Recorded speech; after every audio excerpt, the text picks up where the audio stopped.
Guys, what is up? Here in a game between Bogget and Ballballer, both playing ST, but Bogget is playing a mix with Underdepths. Let's turn these sounds down a bit. Wow, they just got louder for some reason. Alright, that's fine.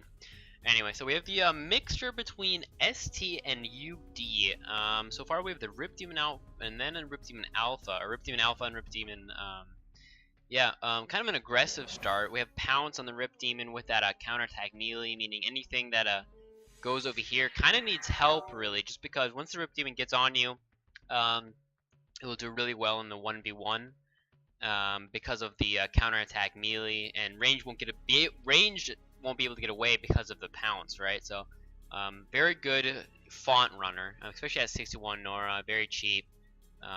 Very, very strong. The reason he's so cheap is because of that unequipable, right?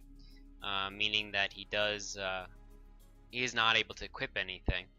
Now, the Rip Demon Alpha is a bit more expensive, but on the other hand, it has counterattack range, so kind of counters this Ice Fang, just in that the Ice Fang, who usually only does damage from range because of the kinetic impulse, will be countered by the counterattack, as well as having Brutality, which only really works if there's a Draxar or a Demon. So that won't really come into play, but regen 2, keep it kind of healthy, and then the damage shield also nice for the non-range attack. So it kind of counters both, right? The damage shield counters range, and this counters non-range. This is interesting. We see the Chronomancer now. The first thought that goes through my mind when I see a Chronomancer as well, this is probably a Superchamp deck. I think the Rip Demon Alpha is not a horrible champ to make a super champ out of. It's not amazing, but it's not horrible either. Just because of, like we said, it kind of has some good defensive and aggressive abilities. But yeah, the Chronomancer are really good for making super champs because of the haste and yeah, mostly the haste. Stall is always nice to help your champs, but mostly the haste. This is interesting from Ballballer. Now, he played the Nora Beast. Again, this is 60 Nora for 90 Nora. You get 90 Nora back for the 60 Nora. And he plays the Juya White Eyes. Juya White Eyes is good in that he can, it's range, so it kind of counters the Rip Demon. It won't be, so bad with the melee. Yeah, we just see here, he took 11 and he took 41. I mean, he took 9, what was it? 14 fire damage. Or frost damage and 11 fire damage, so and with the regen they basically just took the same amount of damage, and now we're just gonna see the engage by the alpha. Now we can't haste now. Yeah, we're definitely gonna need to see him not move against the wall, or else he will just be Gale Force, so maybe move down here. Nora Beast, yeah, it's okay, it's alright, it's alright. And what is nice though is that 39 Nora Furball, it's 40 Nora basically, and you get a full champion out of it. So very, very worth it in the ratio of AP to Nora, right? I mean, sorry, Nora to HP.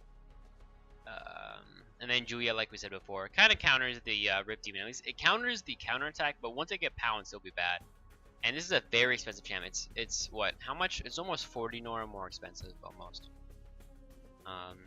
So in the 1v1, even if the Rip Demon is killed, it can be worth it just because you're wasting, or you're using up the time of a 97 Nora champ to kill, something cheap. What was that? Furry Hat. Like I said, this is kind of still going into that super champ idea with the Furry Hat. Now we have the Prestige, which allows for Iron Will. Yeah, he's able to attack. Now I think he should engage though. The reason being, if he engages, then Ice Fang cannot run away. And secondly, he doesn't. Yeah, he has to engage. He'll first. Yeah, and why does he run away? What's the point of this? I guess he doesn't want to be wrecked by. Well, he already had regeneration 2, so now he just has regeneration 3. I think he should have engaged. The only reason he would not engage is if you're afraid of a Gale Force. But I don't think that's worth it. I think you should have engaged just so that, because the Ice Fang can still double tap, right? I mean, the only thing that's now is that the double tap will also hurt the Ice Fang because it's ranged. But if he's over here, he's taking how much damage? If he's at 4 defense, he's taking 4 damage if he's right here, right? And he's giving back 6 because of the damage shield. Definitely, I think worth it to just engage the Ice Fang. I wonder why not. I mean, he might have an idea on why he didn't want to engage. I just don't know what it is. Ooh, another baby Fribble. So a lot of stalled meat coming out, right? So a lot of this is gonna become very, you know, these 3 champs are all for late game.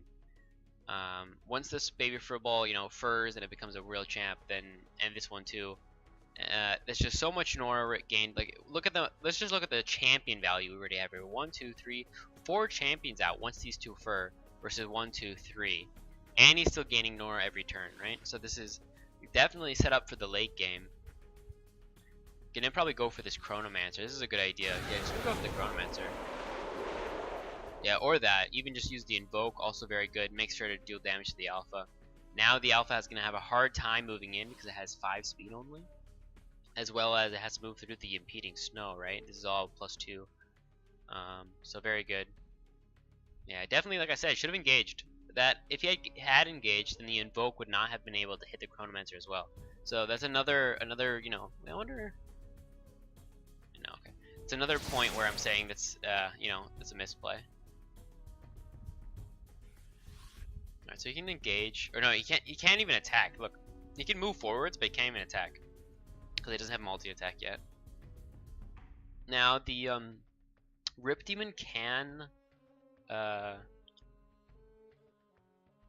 counter, or not counter, I'm saying contest this Wild Font right here, because it can go like over here. Let's see, let's just count 4.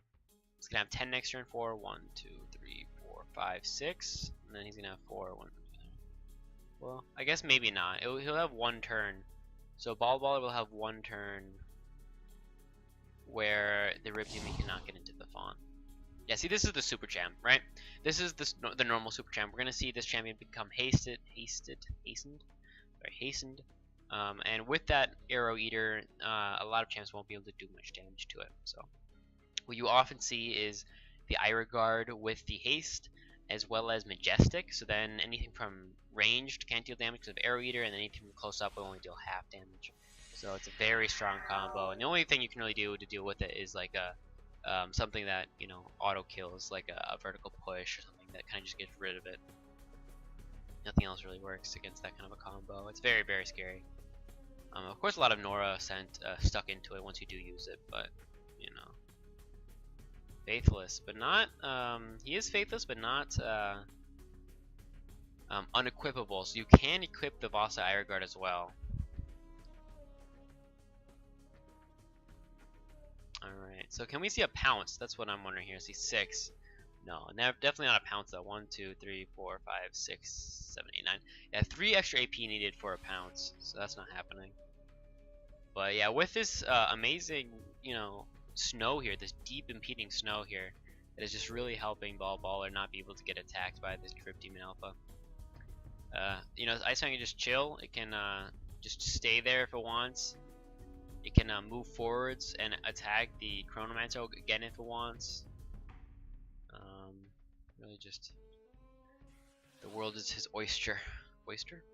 Yeah, and I think next turn this will become a normal furball. Alright, so he does leave the font. I'm wondering why. He's afraid of a kill, right? He doesn't want his Ice Fang to die. So this is a pretty smart move. I don't know if he plays that much healing. I know he plays at least the Yeti, but I'm not sure if he plays much other healing than that.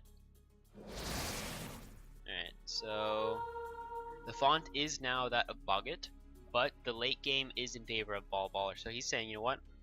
I'll give you the font. You don't even gain Nora this turn, right? All you get is, you know, the font deployment, but you don't get extra Nora from this font. But in return, Ballballer keeps his Ice Fang alive now. We could still see a pound. No, not a pound. Sorry. We could see he could run up 6. Does he have Dictate up? Yeah, I think so. Let's see 4. That's 2. This is 4. Yeah, so you can double tap. You can double tap the Ice Fang. Maybe kill it. You can double tap the Ice Fang. That's 24 damage. You'll need like 13. It's very close. If he has, he's gonna dictate now, correct? Yeah, here's the dictate. It gives him 1 more damage as well, and he can double tap, like I said. But he definitely needs more damage. 15, 13 times 2. All right, there's the we just had the invoke go off. He's at 26 health. He gets -1 damage because of the frozen, and he runs away. Okay, so he causes the invoke to go off. That's pretty good for him, actually. That's good as well. Did take the damage, but at least he caused the invoke, right? And then he runs away. 37 health for him, and 26 for the Ice Fang. Now we can see the Rip Demon move up. Maybe move up just so you can't get piercing shotted, right? So he's at 7, he'll have 10 next turn. So you want to move 1, 2, 3, 4, 5, 6. He wants to be right here. If he's right here, he can only be attacked once, but he can't be piercing shotted, right? So I think he should move in, really. I think he should waste the time of Juya, right? If he moves right here, Juya can go in, attack once, and then the Rip Demon can pounce, and then, you know, just be really annoying. 3-5 range is not easy to deal with range champs with. Like 2-4 is okay, but 3-5 is not easy. So I think he should have really just moved up and, you know, threatened the top fawn just so Juya has to stay up there. I don't think he should move down like this. I don't know why he, like, what's the point, right? You're not gonna go all the way down to help the bottom fawn. I think it's much, I mean, unless he wants to deploy something that deals better with the Juya, maybe like a pin cushion would be like the only idea that I could think of that does better against Juya, right? But like something with pounce and counterattack melee is so good. I think he really should have just pounced. But whatever. Whatever.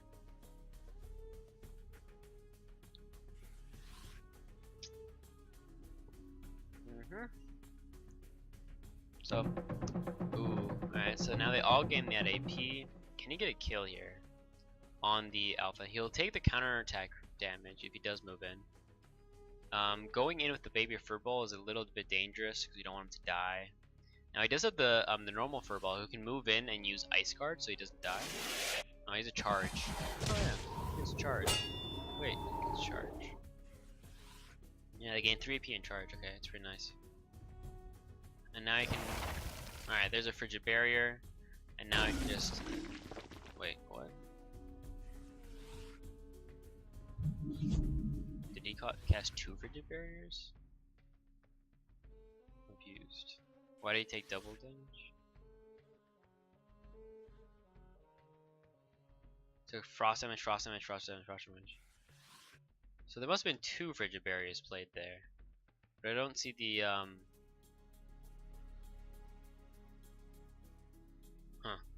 Oh, there it is. Alright, so yeah, 2 frigid barriers played. That's 90 Nora, I believe. And he gets the kill for that as well. He will get the kill for on the Chronomancer because Chronomancer cannot. Actually, no, he has teleport, so the Chronomancer can run away. Yeah, see, that's exactly what I was going to say. Pin cushion. That was the only reason you would run down with the Rip Demon if you're going to play a pin cushion up there, and that's what he's doing, right? I saw that coming. Wow, I'm smart. Ha! I'm not smart, but whatever. You know what I mean. Anyway, so now we can see the Chronomancer run away. He could do one of 2 things. He can either get the Norglobe or run away, and I think running away is the best idea here. And puts a relic down just to make sure he can contest. Now just teleport, right? Down here, up here, doesn't really matter. Just teleport as far as possible away as you can. So we saw 2 spells played, but the reason that Ballballer can get away with something like this, right? Something where he can just play 2 spells is because of that Nora gain, right? That the Nora efficiency of his champions. The Nora Beast, you know, gaining him so much Nora, as well as the baby furballs. So right now, these furballs who only cost 39, sorry. This is basically 1 champion, right? These 2 are 1 champion. So why you might think, hey, why does he have so many champions now? And he's able to play so many spells. Well, it's because these aren't really champions, right? They're only half a champion, or at least they only cost that much. So it's pretty strong. Yeah, a few mistakes I think in the beginning for Bogget. Like I think this game is over a little bit already, just because I don't know. It's not over, but it's pretty close. Ooh, that's interesting. That's good. So the Norglobe can't be taken now anymore. That's actually kind of a cool move. The reason I say this is over is because just we have such a Nora advantage for Ballballer. He has 2 champions over here now. We have, you know, this still giving him some HP or some Nora. We have this as a tank. We have this thing, you know. He just has so much. He has 1, 2, 3, 4, 5 champions over here versus 2. one of them is a support, you know. So this boss here has to get so much done, like insane amount of things. And with these champions that have Ice Guard, they're gonna die so slowly in comparison to how like the Ice Guard wants to kill things. Yeah, the Ice Guard wants to kill things every single turn, but with that, you know, Ice Guard, it won't happen. Alright, so we could see a pounce on this Ice Fang though, which could be dangerous. Yeah, now we're just saying Julia move down too, right? We're saying that's fine, exactly, that's what we're gonna say. Like I said, I think that it would have been smarter of him to play the Rip Demon up there, attack the Julia, and then he could spend more Nora down here. So instead of having to play the pin cushion up here, he could have played it down here. But whatever. Alright, if you can, I know, there's definitely a Ice Guard on this Furball. That's for sure. So the Voster Ice Guard can move in once, get at least one thing of Fury, and there we even have some more extra healing. And that even allows the Norbeast to use the Power Star one more turn because of that. So that's even more Nora now. And he'll get the Nora Globe like we said before. Despite their immense utility, some Jeskai sympathize with what they call the Norbeast's curse to the point of defending their lives. Okay. That's interesting. Oh, sorry. Look at this. Now we just see a spell played. There's just so much Nora gain here. And so much like Nora efficiency. Like this is 1, 2, 3 champions, but it's actually 1, 2, 3, 4, 5. So it looks like 5, but it's the Nora amount of Nora for 3. I guess maybe 3.5 because this thing's not 100 Nora, but whatever. Alright, so you can move into the font. You'll hit the Furball once. But all we're gonna see is like a Gale sandwich, and then this Iron Guard is dead, right? Once the Iron Guard is dead, this is game, and the Iron Guard can die quite easily in ST with the Gale Force sandwich. We'll probably maybe even next turn see the Furball bounce, jump over here, and then we'll just see a sandwich on him, and then it's game. Okay, so the Rip Demon is down here now. Kind of a strange move to put him on the ice, just because. Majestic. Blessing with the Queen, alright. Yeah, so this Superchamp deck. There's the Ice Guard that we're talking about. Yeah, he does have Majestic now, but we're just like I said, we're gonna see a Gale Force sandwich. He's gonna leap over, he's gonna be right here. He's gonna be Gale Force in between, he'll take 36 damage, and then I don't know, something else.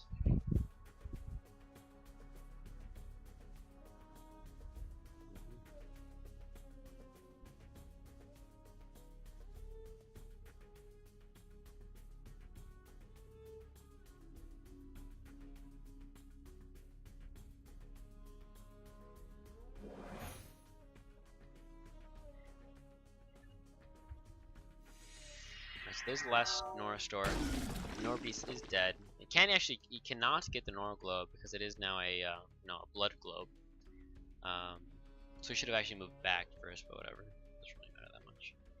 You can get it with the Phoenix if he wants, just to like make sure none of his other champions have to deal with it. You're okay with the Phoenix taking damage.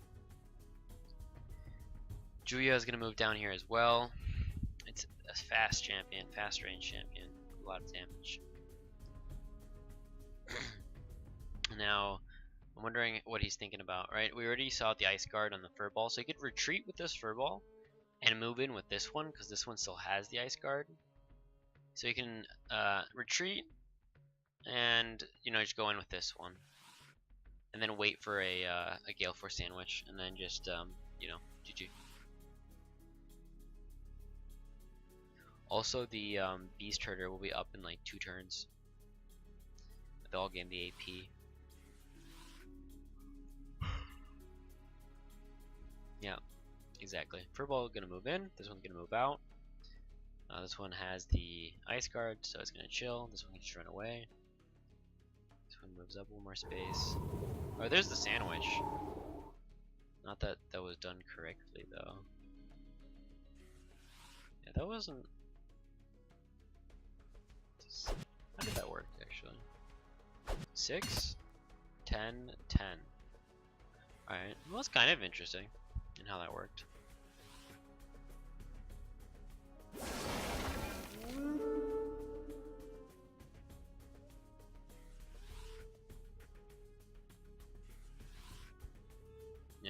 So he took 26. Which is also a good amount of damage, right? Alright, so this furball is dead now. Also, does he have a healing hand? Then he can save. You know, is a healing hand? Yeah, no, I think he can play a healing hand. That would keep that Vasa Guard alive for next turn. Alright, so now we have the pincushion that's moving up toward the Juya.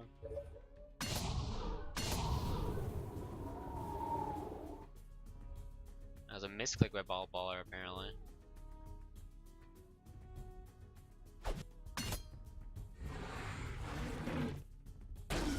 Alright, so there's one kill. I wonder if he has Ice Guard up.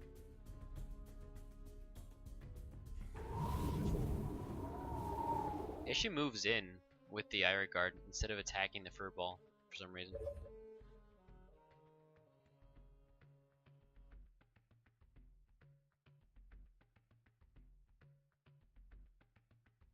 Okay. So he took off the range stance. I didn't even see that. I didn't see that he took off range stance. But yeah, the I guess the wrong Gale Force is probably pretty annoying for him. But I think it doesn't really matter though. He's still in the lead. It really doesn't matter. He's still gonna win this game. The efficiency of the furballs and the Azir and the Shepherd is too much, especially with this Ice Fang. Right? Ice Fang is probably the most efficient champion in the game. Did I say that before about a different champion? I probably did. But it's a very efficient champion.